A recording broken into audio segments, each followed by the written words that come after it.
여러분 안녕하세요. 동행교회 김일용 목사입니다.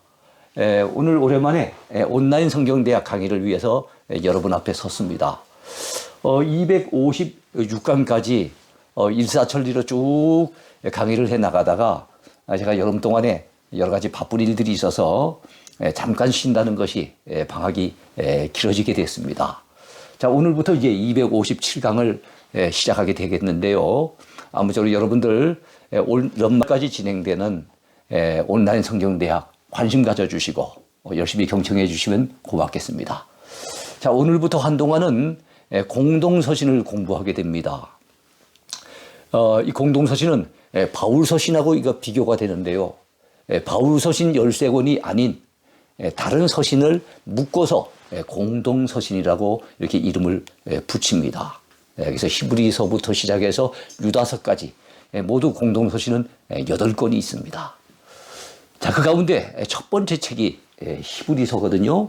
그래서 오늘 히브리서 첫 번째 시간이 되겠습니다. 망원경으로 보는 히브리서 첫 번째 시간. 주제는요, 히브리 성도들에게 보내진 편지입니다.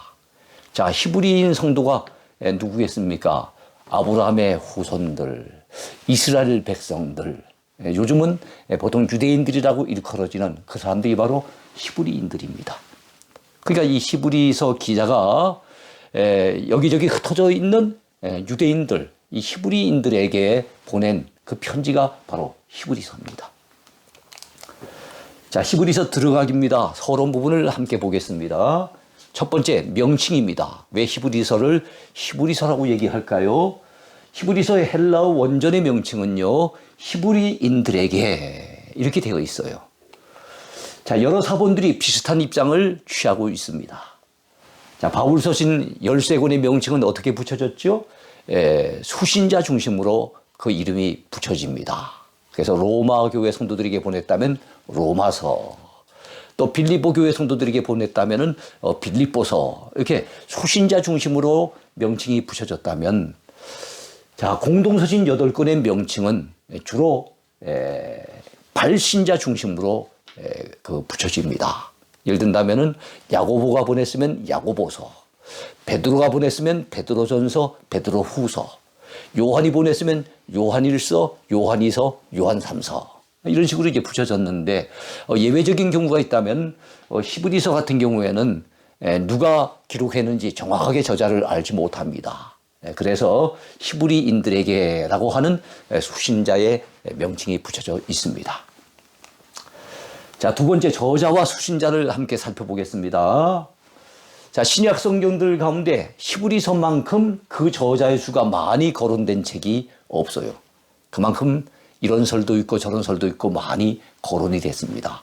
저자 이름이 많이 거명이 됐다는 것은 그만큼 분명한 저자를 알기가 어렵다는 뜻 아니겠습니까?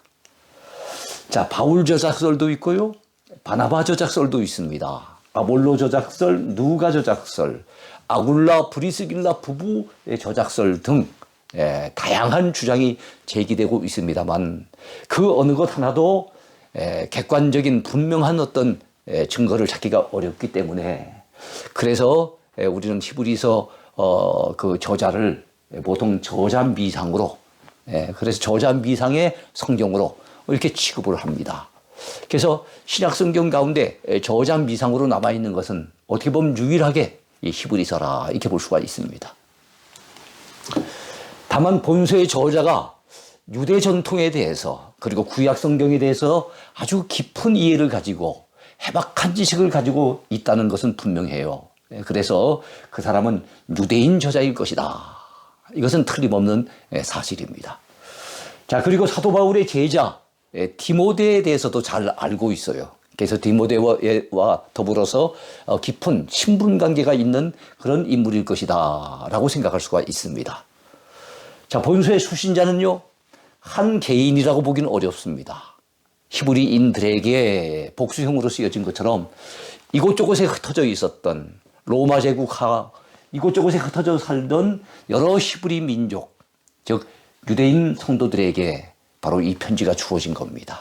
그래서 수신자는 유대인 성도들일 것이다. 그것도 한 지역이 아니고 여러 군데 흩어져 살고 있는 그런 유대인 성도, 그런 히브리 백성이라고 생각하면 되겠습니다. 자, 히브리인 성도들 가운데 로마 제국의 박해로 인해 힘들어하는 이들에게 이 편지가 전달이 됩니다. 그들의 믿음을 굳게 붙잡아 주려고, 그들의 흔들리는 믿음을 굳게 붙잡아서 그 믿음이 흔들림이 없도록 도와주기 위해서 이 편지가 기록이 된 것입니다. 자, 세 번째는 기록 연대입니다. 여러분, 우리가 저자를 분명히 안다면 기록 연대도 알기가 수월한데 저자를 정확하게 알지 못하기 때문에 기록 연대도 불분명하다고 볼 수 있어요. 다만 히브리서의 기록 시기를 서기 64년 이후 70년 이전으로 보는 그런 경향이 강합니다. 그 이유는요, AD 70년에 어떤 일이 있었죠? 예루살렘이 멸망당하는, 로마의 티투스 장군에 의해서 예루살렘이 완전히 무너져버리는 그런 굉장한 사건이 있었습니다. 만약에 히브리서를 기록한 기자가 유대인이기 때문에 예루살렘이 멸망한 후에 기록됐다면 그에 대한 언급이 분명히 있었을 텐데 그에 대한 언급이 한마디도 없습니다. 자, 그리고 히브리서 10장 32절에 봤더니 전날에 고난의 큰 싸움을 참은 것을 언급을 합니다. 자, 전날에 고난의 큰 싸움을 싸웠다는데 이 큰 싸움이 어떤 싸움이었을까요? 아마도 서기 64년에 있었던 네로 황제 당시에 크나큰 박해가 아니었을까라고 생각해 볼 수가 있습니다. 그래서 서기 64년과 서기 70년 그 사이 어간에 기록된 것이 아니겠는가 이렇게 추측만 할 뿐입니다. 자, 본서의 기록 장소는요, 이것 역시도 명확히 알기는 어렵습니다. 다만 제기되는 주장은요, 예루살렘설, 로마설, 알렉산드리아설, 에베소설 등등 여러 가지 설들이 있습니다. 자, 네 번째. 자, 다른 거는 우리가 알기 어렵지만 저자가 누군지, 기록 시기가 어떻게 되는지, 기록 장소가 어딘지 알기 어렵지만 히브리서의 중심 주제는 분명합니다. 그리고 사실 이것이 가장 중요한 부분이죠. 왜 히브리서가 이 땅에 존재하게 됐을까요? 왜 하나님께서 히브리서라고 하는 성경을 허락해 주셨을까요? 그 분명한 이유와 목적이지 않겠습니까? 자, 본서에 드러나는 내용을 살펴보건대 히브리서의 기록 목적과 중심 주제는 다음과 같습니다. 자, 첫째, 개종한 유대인들이 이 박해를 피하여 다시 유대교로 돌아가는 것을 경고하기 위함입니다. 다시금 유대교로 돌아가지 말라. 이걸 강조하기 위해서 바로 이 히브리서를 기록을 한 것입니다. 둘째로 극심한 박해를 이겨내는 성숙한 믿음을 가지게 하기 위해서 이 히브리서를 기록을 한 거예요. 그렇습니다. 여러분, 박해를 만났을 때, 고난을 당했을 때 믿음이 약한 사람은 넘어져요. 요즘도 별것 아닌 일 때문에 시험에 들어서 넘어지는 사람들이 얼마나 많습니까? 그리고 작은 유혹 앞에 무릎 꿇는 사람들이 얼마나 많습니까? 근데 그 당시에 로마 제국의 강력한 박해 속에 참 힘들어하던 그 성도들 가운데는 정말 믿음을 지키기가 결코 쉽지 않았을 거예요. 그런데 믿음이 강하면 이겨낼 수 있는 거예요. 우리가 지금 코로나 상황 속에서 살아가고 있습니다만은 또 추운 겨울이 다가오고 있어서 감기에 걸릴 그런 위험성도 있습니다만 누가 건강합니까? 그 몸이 면역력이 강해서 웬만한 병균이 침투해도 잘 견뎌내는 사람, 이런 분들은 코로나에도 그리고 감기에도 잘 이겨내는 것을 볼 수 있지 않습니까? 마찬가지로 외부적인 환경이 아무리 고난과 박해가 심하다 할지라도 믿음이 강하면, 믿음이 성숙되면 충분히 그 고난을 이겨낼 수가 있잖아요. 그런 측면에서 믿음의 성숙에 대해서 강조하기 위해 이 히브리서가 기록이 된 겁니다. 세 번째는요, 예수 그리스도의 절대성과 우리 기독교의 우월성을 강조하기 위해서 바로 이 히브리서가 기록이 됐어요. 여러분, 유대인 성도들 가운데 원래는 그들은 기독교를 믿기 이전에 유대교를 믿었잖아요. 그러다가 복음을 전달받고 예수 매품으로 돌아왔었는데 그들이 박해를 견디지 못하고 어디로 돌아가려고 합니까? 옛날 자기들이 가졌던 유대교로 회귀하려고, 유대교로 돌아가려고 시도하는 사람들이 많이 있었다는 거예요. 하나님을 저버릴 수는 없고, 그래서 유대교로 돌아가더라도 결국 하나님을 믿는 것은 똑같으니까 그래도 보다 안전한 박해가 심하지 않은 유대교로 돌아가려고 하는 무리들이 많이 있었다는 거지요. 그들에게 바로 예수 그리스도의 절대성을 강조하고 유대교보다 기독교가 얼마나 우월하다는 것을 강조해서 그들로 하여금 유대교로 돌아가지 못하도록 하기 위해서 바로 이 히브리서가 기록이 됐다는 겁니다. 자, 모세와 예수 그리스도를 비교하고 아론의 제사장 직분과 예수 그리스도의 제사장직을 비교를 하며 그다음에 율법과 믿음을 비교하는 책, 이게 바로 히브리서예요. 그래서 히브리서를 보통 별명을 붙이기를 비교급 서신이라고 합니다. 비교급. 우리 영어 공부하다 보면 비교급에 많이 등장하는 단어가 있죠. 그게 뭡니까? 바로 더라고 하는 말입니다. 더. 그죠? 무엇보다 더 무엇 못하다 할 때 그 더라고 하는 말 등장하지 않습니까? 그래서 히브리서를 여러분이 읽다 보면 더라고 하는 단어가 들어가는 상당히 많은 구절들이 발견된다는 것을 알 수가 있어요. 그래서 이거를 비교급 서신이라 그래요. 자, 그러면서 그리스도와 기독교의 우월성을 강조하고 있는 책, 이것이 바로 히브리서입니다. 여러분, 다섯 번째는 핵심 요절입니다. 히브리서의 핵심 요절은 뭘까요? 자, 히브리서는 믿음의 서신으로 알려져 있죠. 본서의 가장 핵심적인 단어는 무엇입니까? 믿음이에요. 그러다 보니까 역시 주요 구절도 바로 믿음을 강조하는 구절로 구성되어 있다라고 볼 수가 있어요. 바로 히브리서 4장 14절 말씀과 10장 38절 말씀이 바로 히브리서를 대변하는 요절이라고 하겠습니다. 자, 그렇다면은 그 말씀 한번 먼저 살펴볼까요? 그러므로 우리에게 큰 대제사장이 계시니 승천하신 이 곧 하나님의 아들 예수시라. 우리가 믿는 도리를 굳게 잡을지어다. 그렇게 말씀하고 있어요. 왜 믿는 도리를 굳게 잡으라고 합니까? 그 당시 흔들리는 사람들이 많이 있었기 때문에 그들이 믿음을 굳건히 잡을 것을 강조하고 또 강조하고 있는 책이 바로 이 히브리서인 겁니다. 그 다음에 10장 38절 말씀은 어떻습니까? 나의 의인은 믿음으로 말미암아 살리라. 여러분 어디서 많이 들어보셨죠? 로마서 1장 17절에 있는 말씀이기도 하고 갈라디아서 3장 11절에 있는 말씀이기도 해요. 이 말씀은 구약 하박국 2장 4절을 인용한 말씀이에요. 그래서 이 말씀의 원전을 찾아간다면 하박국서 2장 4절입니다. 그리고 이것이 신약성경에 세 군데 인용이 됐는데 바로 로마서 1장과 갈라디아서 3장과 그리고 히브리서 10장에 인용이 된 겁니다. 그만큼 성경에서 강조한 거죠. 그리고 이 구절이 바로 마틴 루터를 중심으로 하는 종교개혁자들의 개혁의 모토였습니다. 어떻게 보면 그들의 신앙의 근간이었다고 해도 과언이 아니에요. 자, 또한 뒤로 물러가면 내 마음이 그를 기뻐하지 아니하리라 하셨느니라. 자, 개종해서 예수님을 믿고 기독교 신자가 되어졌는데 옛날 유대교로 되돌아간다는 것은 뒤로 물러가는 거잖아요. 뒤로 물러간다면은 우리 하나님께서 기뻐하시지 않을 것을 분명히 경고하고 있는 것입니다. 여섯 번째, 히브리서 이 책의 특징을 한번 살펴보겠습니다. 자, 먼저 본서는 공동서신 8권 가운데 첫 번째 위치한 책이에요. 공동서신 8권, 히브리서, 야고보서, 베드로 전서, 후서, 요한 1서, 2서, 3서, 그리고 유다서까지 이 8권인데요. 바로 이 8권 가운데 첫 번째 위치한 책이 이 히브리서고요. 그 가운데 분량이 가장 많은 책이 바로 이 히브리서입니다. 모두 13장까지 있습니다. 또 본서는요, 로마서, 갈라디아서와 함께 믿음을 강조하는 대표적인 책입니다.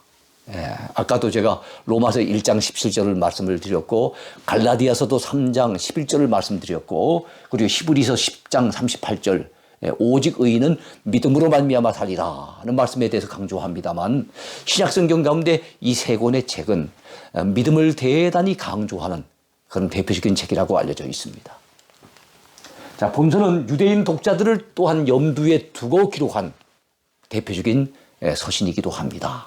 그런 책 가운데 어떤 책이 있습니까? 복음서 가운데는 마태복음이 있어요.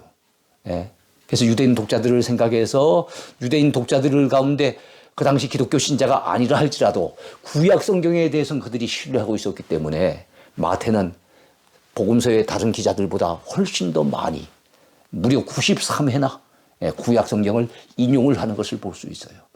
그만큼 유대적인 요소가 강한 복음서가 마태복음입니다. 야고보서 역시도 구약을 많이 인용하면서 바로 유대교적인 어떤 특징을 가지고 기록한 책이에요. 거기에 한 권을 더한다면 바로 히브리서 역시 바로 유대인들을 염두에 두고 유대적인 요소를 강하게 풍기는 그런 서신이라고 보시면 되겠습니다. 자, 본서는 유대인 독자들을 염두에 두었기 때문에 구약의 인용이 신약 성경 가운데 아주 많이 등장하고 있어요. 특히 시편의 인용이 많습니다. 시편을 많이 인용하고 있어요.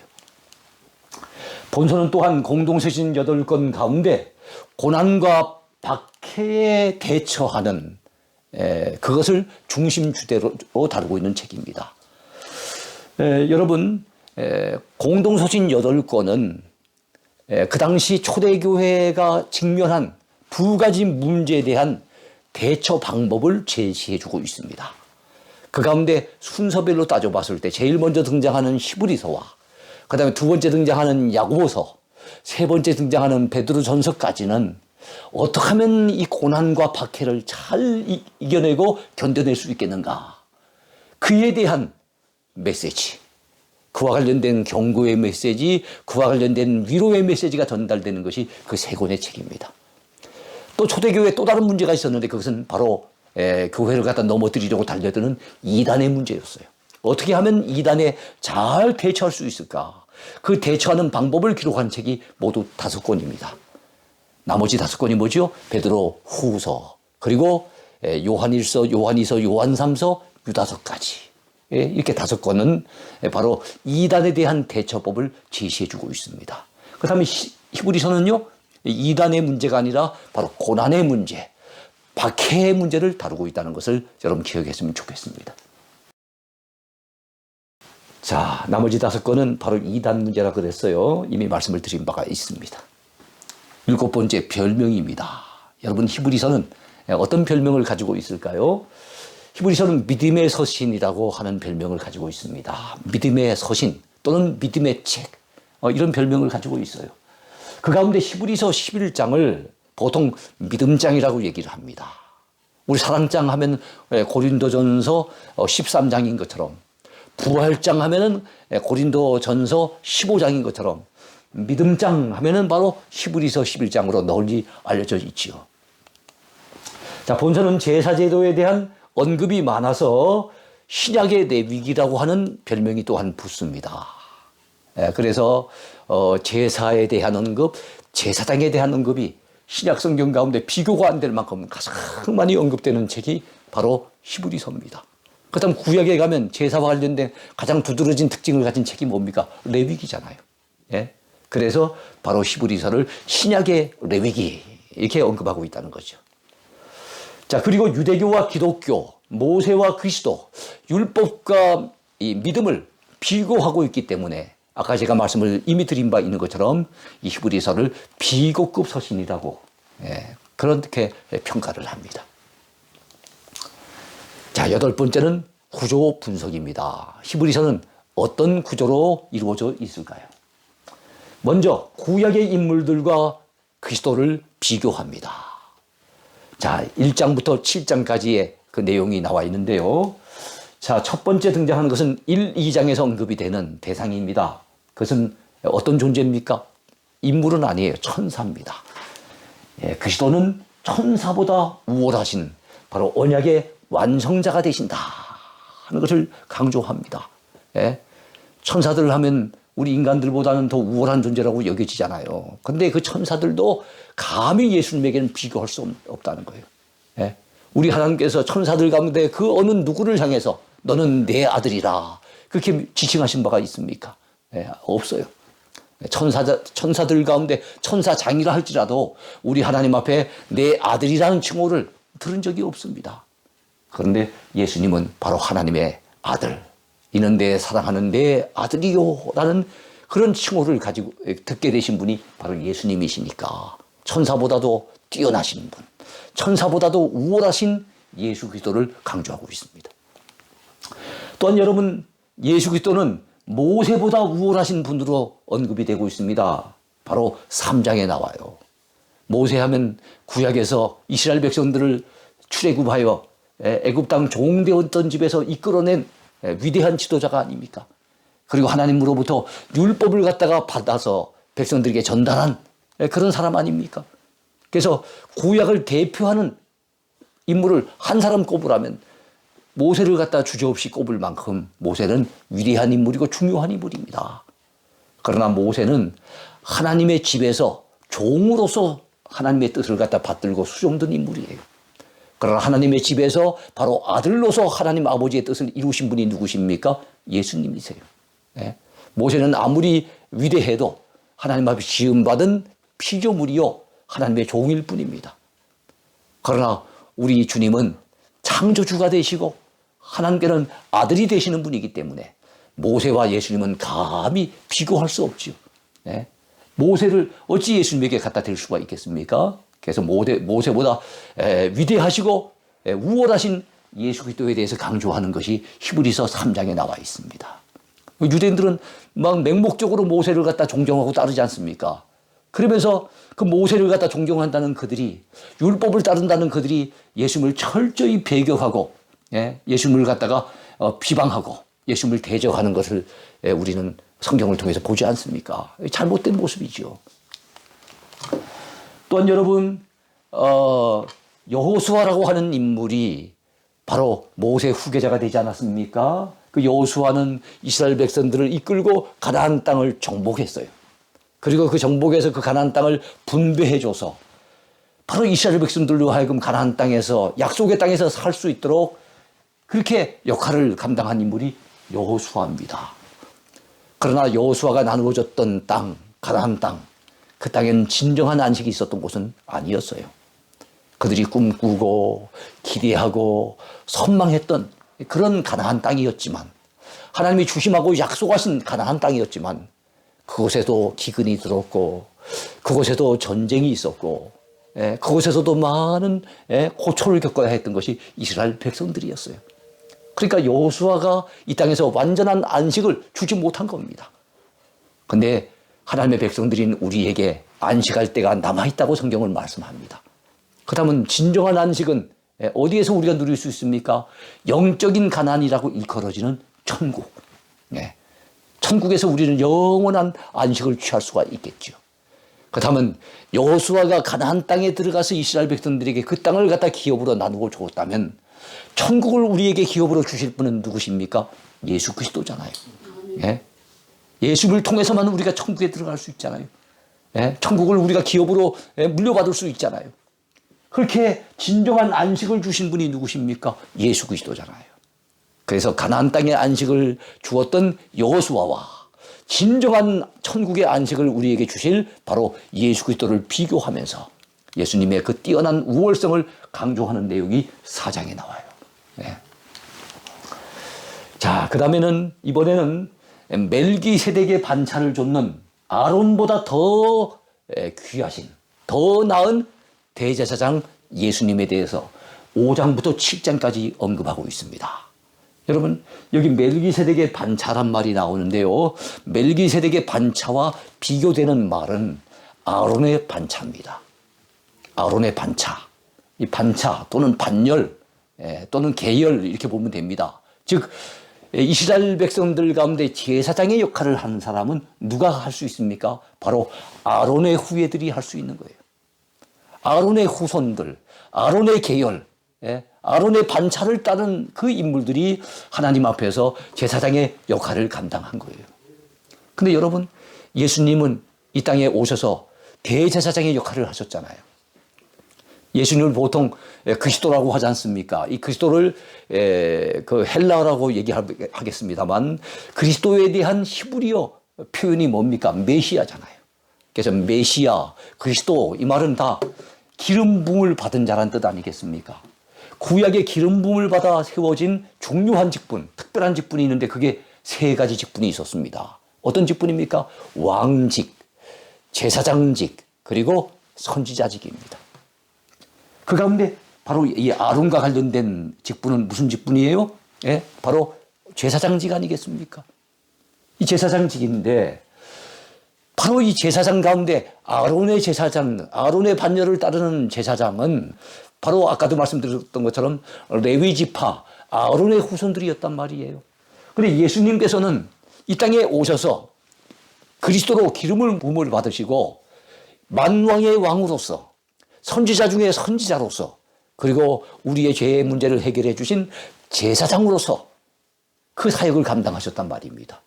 그래서 예수님은 십자가 위에서 당신 자신이 대제사장이 되셔서 당신 자신의 몸을 제물로 삼아서 하나님 앞에 영원한 속죄 제사를 드리시고 또 하나님과 우리 사이를 화목케 하시는 화목 제사를 드리셨어요. 그분이 예수님이십니다. 그 예수님은 대제사장이신 거예요. 근데 여러분 한번 생각해 보세요. 예수님은 유다 지파 출신이거든요. 다윗의 후손이지 않습니까? 그 다음에 육신적으로 이 땅에 오셨을 때 유다 지파에서 나셨기 때문에 아론의 제사장 반열이 될 수는 없는 거예요.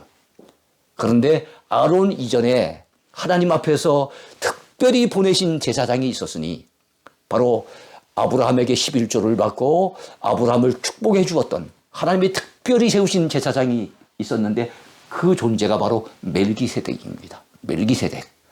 그래서 예수님은 아론의 후예인 일반적인 제사장은 아니시지만 바로 멜기세덱의 반차를 쫓으신 특별히 세워지신 제사장이라는 것을 이 히브리서 기자는 강조를 하고 있는 거예요.